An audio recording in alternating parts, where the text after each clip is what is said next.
Hello and welcome to this edition of GCS Today on Channel 21, the program that brings you news and information about Gaston County Schools.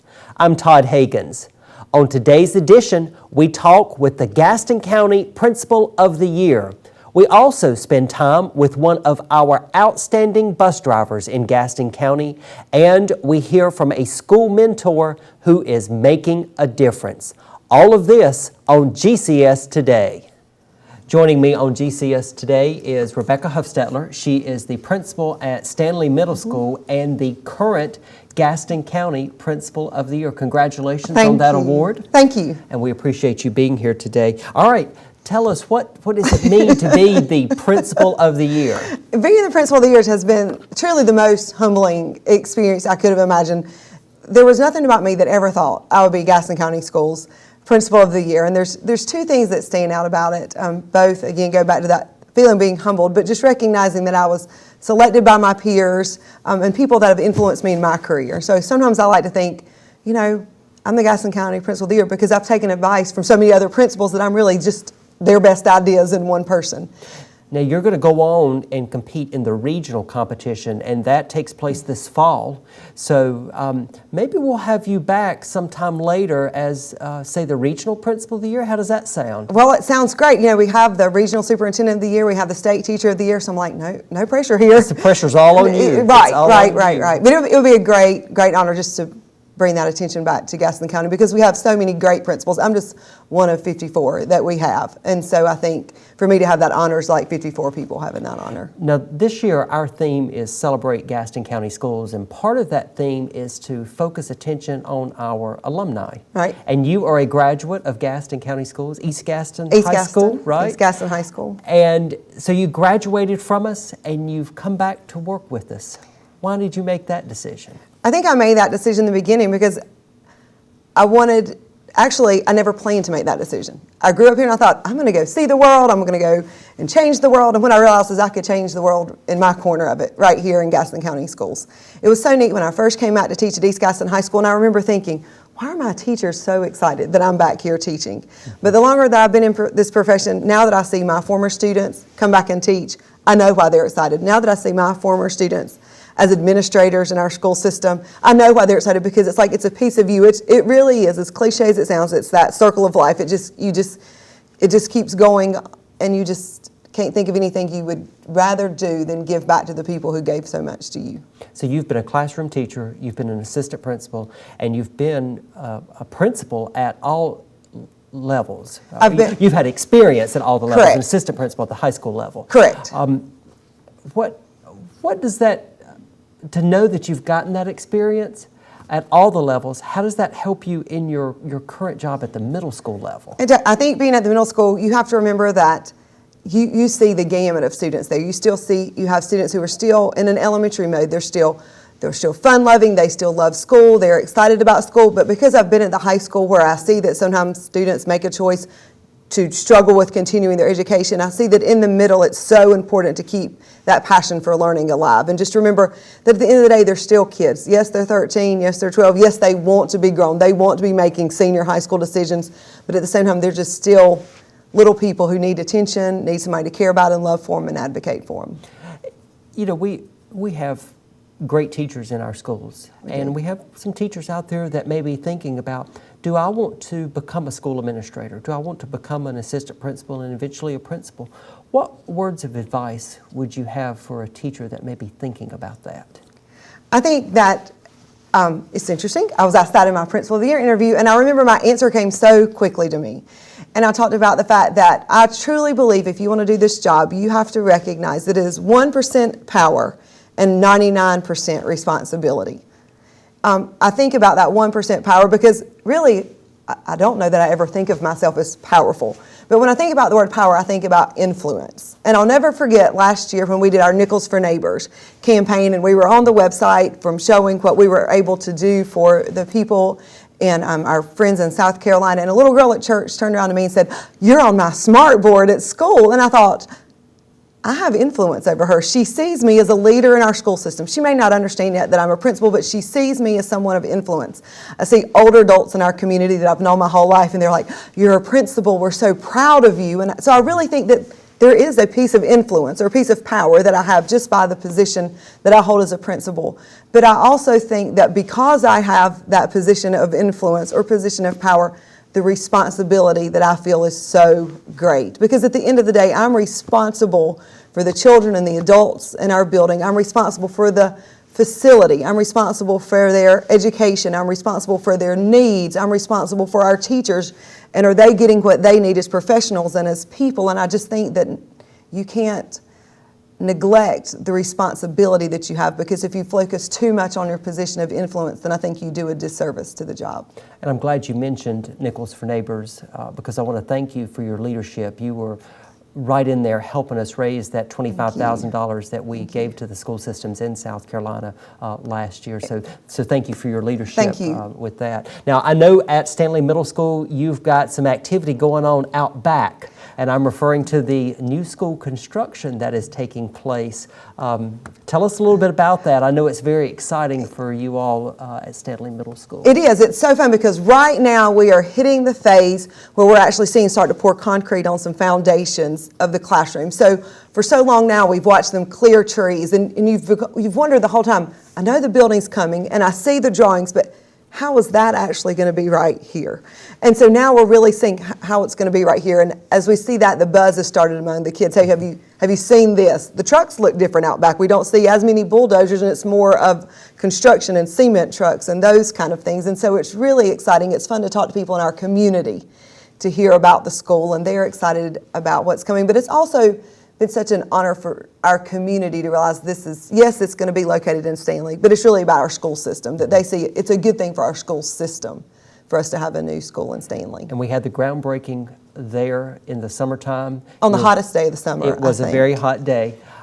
You're watching that construction get underway, and during that 2017-18 school year next year, we'll have a brand new middle school in Stanley. It's very exciting for the community. It is, and one of the things that we've tried to do this year, we are doing this year, is every day we take a picture in front of the construction site with a date on it. So then when it's over, we can chronicle the progress every day and really look back and say, how far have we come? And I think that's something that can become life lessons with kids. You can kind of talk about progress, and things don't always happen quickly, but quick things don't always happen fast. So.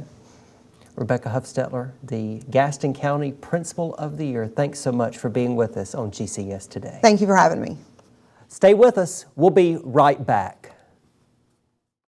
Hey, you. Yeah, you. Getting that college education? What are you gonna do? Graduate and take some office job? Be like everybody else? Or will you dare do something different? Like, be a teacher. You could be my teacher. You got the skills, the smarts. Yes, you. You could be the teacher I never forget. That'd be cool. Does that corporate job even have recess? What are you gonna make of yourself? What are you gonna make of me?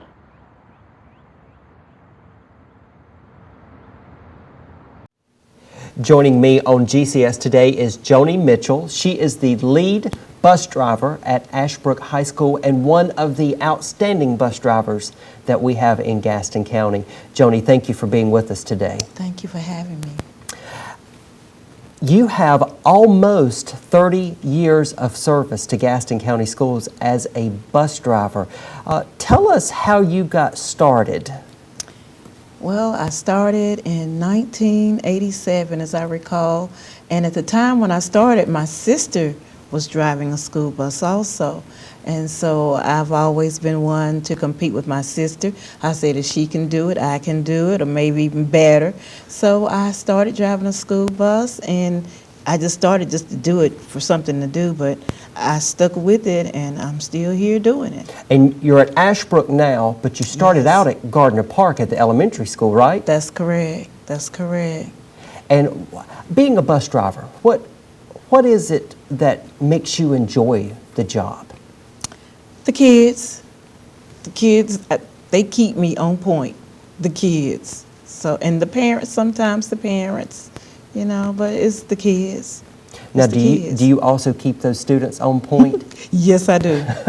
Yes, I do. Well, it's a big responsibility being a bus driver. It is. Because It you is. are transporting those children to and from school every day. Yes, yes. But I think it gives you an opportunity to act like a teacher. Do you see your bus as kind of like a classroom? Well, I see my buses. I'm the mother and the father. When they're on that bus, I'm their parent, and I'm responsible for the kids' safety to and from, and the behavior on the bus. But it is like a classroom at times. It is, but mostly we have parental choices. You know, we're responsible for. What do the students think about you? Well, some of them think I'm mean. And that might be a good thing. It is. It really is, because the ones that think I'm mean, they are the kids that, you know, when they see me, hey, Miss Mitchell, you know, in public and whatever, you know, but it's not that I'm mean. I try to do what's, you know, expected of me to do. There are rules and guidelines and regulations that school bus drivers must follow, as well as the bus riders have to follow, you know. So I'm not mean, I'm just firm. I'm firm. Do you see yourself as a role model for children? Yes, because all throughout the years, since I've driven a bus, I see some kids that I used to drive. They're now school bus drivers. And, you know, I never thought they would want to be a school bus driver. But sometimes I notice that while I'm driving my bus, I'll see that the kids are watching me and watching what I'm doing, you know. And I feel like they're, you know, interested in becoming a school bus driver, you know, when they grow up. But it's a rewarding job.